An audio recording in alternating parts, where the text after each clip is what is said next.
Good afternoon, everyone. My name is Ade Omololu. I'm from May 1. Um, so the theme of today's conference, is Internet for Everyone.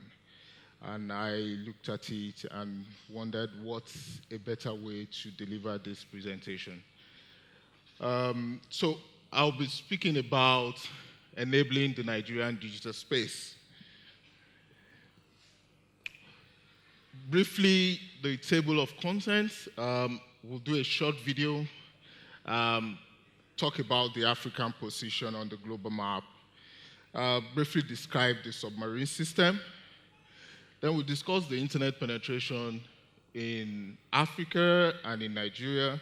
Then we'll talk about the Nigeria digital space. Then a brief discussion on the mobile internet traffic. Then the contribution of my organization to, the internet penetration. I'll start by this data. Looking at this data, you will see that you see where we are in Africa generally in terms of internet penetration. Today, this is a January 2019 data, and if you look at it, you see that Africa still lags behind. Talking about internet penetration. Behind Southeast Asia, you'll actually see that Africa is the least when we talk about internet penetration.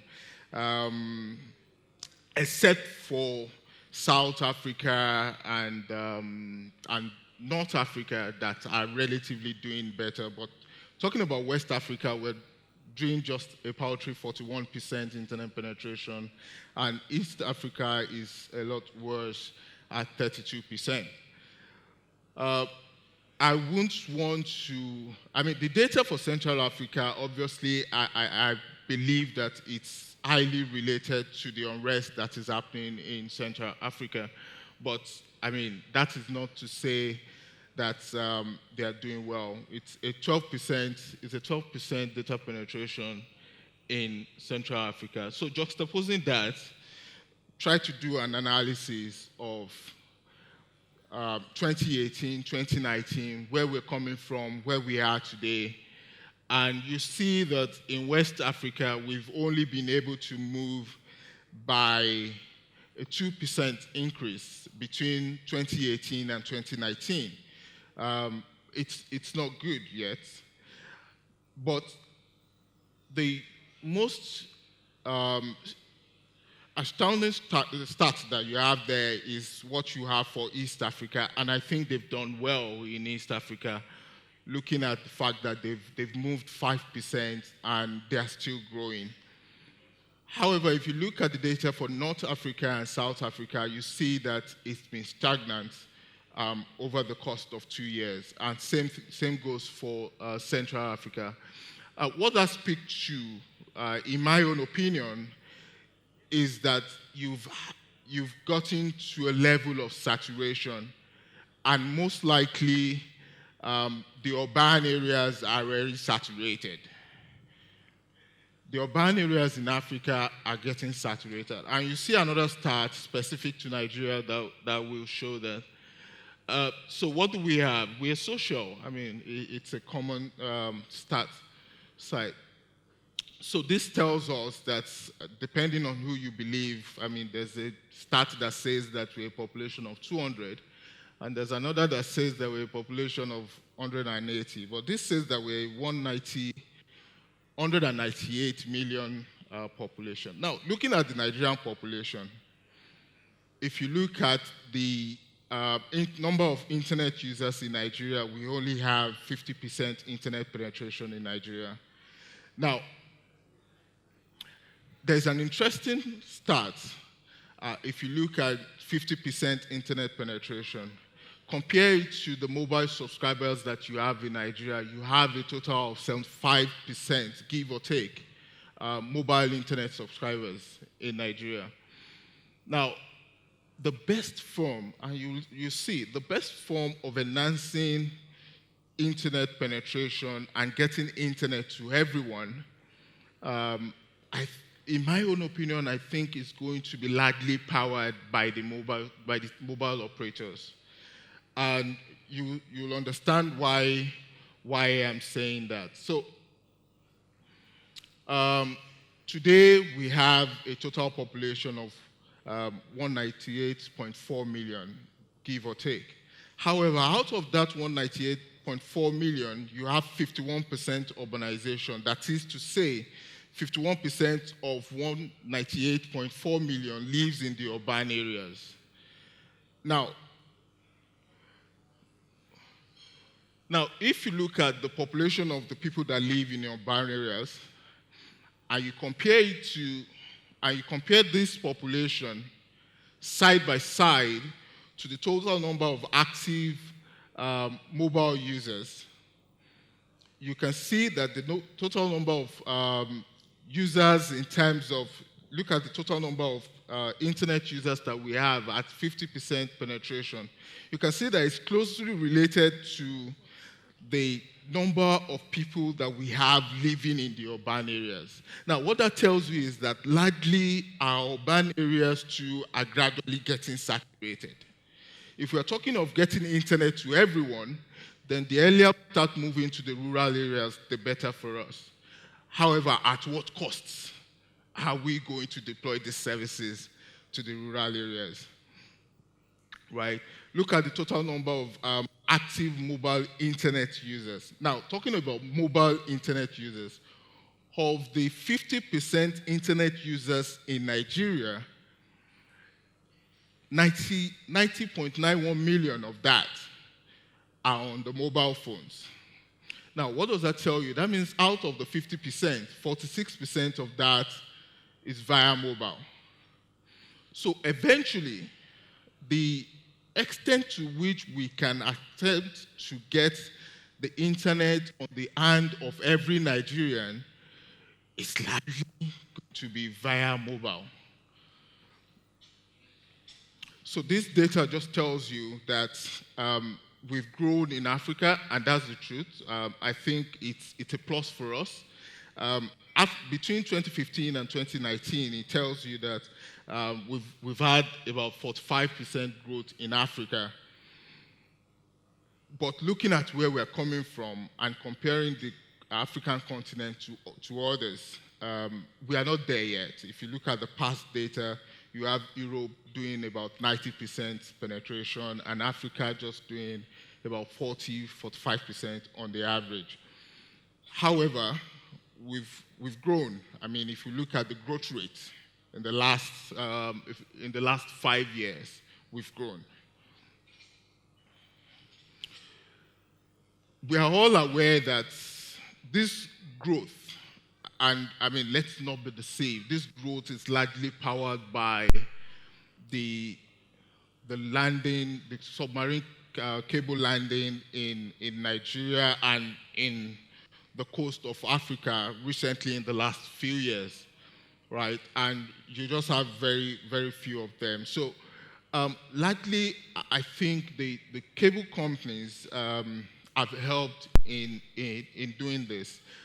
Terrestrially, obviously, the mobile providers they've done well in that. However, linking Africa to the internet has been largely powered by the submarine cables, and you see that. So I'll just briefly talk about the contribution of this. So I work with a company that is also into submarine cable, and this graph just tells you where we're present at today and how we've tried to also improve on the internet penetration. So today we serve countries along the coast of West Africa, and I think if you look at the growth rate that we've had in that region today, we do traffic into Togo, into Burkina Faso, and the coast of West Africa, Chad, and the likes.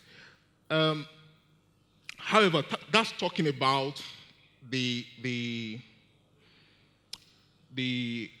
other countries. Now, let's look inward into Nigeria. Ahmed came up the other time, and Ahmed was talking about what it takes to build fiber across Nigeria. And he was talking about that building fiber across Nigeria is only 4,000 short of building fiber across the world. 4,000 kilometers short of building fiber across the world. And that is true. However, today in Lagos, I think and generally across Nigeria, I think there's a fundamental problem. I think there's still an infrastructure problem, which I will talk about. But what we have today in Lagos is a coverage of about 450 kilometers fiber around Lagos. Now, that's not much, and we can still do better, right? However, like Ahmed discussed, what we've seen is a lot of providers channeling infrastructure, channeling cost into building separate segments of fiber. And really, I don't think that will work for us in a long time. So also, we have an extension into Ogun. We have about 372 kilometers into Ogun, and also Edo State. Now, that's talking about where we have fiber. But looking at it, what do we have to do to get internet into every hand? There are two sides to it. One is the terrestrial, but the other one is bringing internet closer to Nigeria. What can we do to bring internet closer to Nigeria? And I think today, compared to where we're coming from, if you look at it today, looking at the top 10 sites that Nigerians go to, this graph tells you about the top 10 sites that Nigeria go to. The interesting thing about this site is that the hosting providers, likewise, the interesting thing about this is that 7 of these sites today are hosted locally. So that means, in a way, we're getting there, but we're not there.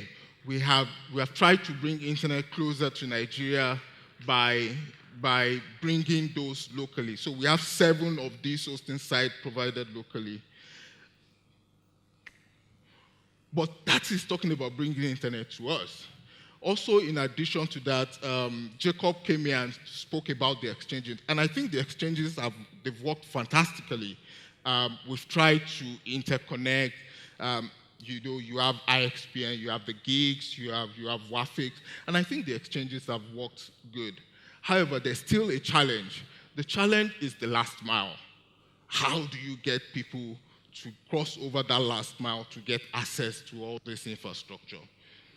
So talking about the limitations that we have, I don't think it's new that we know that the cost of delivering fiber still remains a great challenge.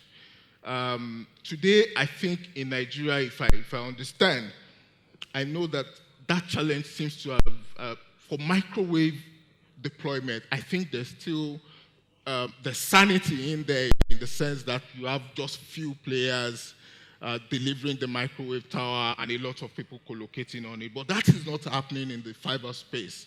What you see in the fiber space is everybody digging ground and laying fiber. And I think we need to move away from that. We need to go to an era where you can have one party or multiple parties delivering fiber duct, and there's a leasing of fiber. I think it was Ahmed that spoke about it. And I think this presents an opportunity as well as a challenge. It's a challenge today, but I think it presents an opportunity for anybody that wants to take advantage of that, to work in collaboration with the government to deliver this duct, and we can have people leasing off it. Also, in addition to that, my time is almost up. In addition to that, I talk about the right-of-way. The cost of right-of-way today predominantly is transferred to the user. And there's no way, World Bank's projection for us to grow was at 8% GDP. I think that was about 5-6 years ago. Now they're talking about growing at 2.2% GDP.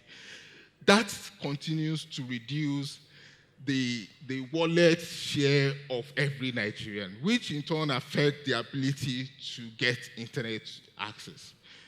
If this right-of-way cost continues to increase, eventually the old vision of getting to deliver internet to everyone may not be achieved.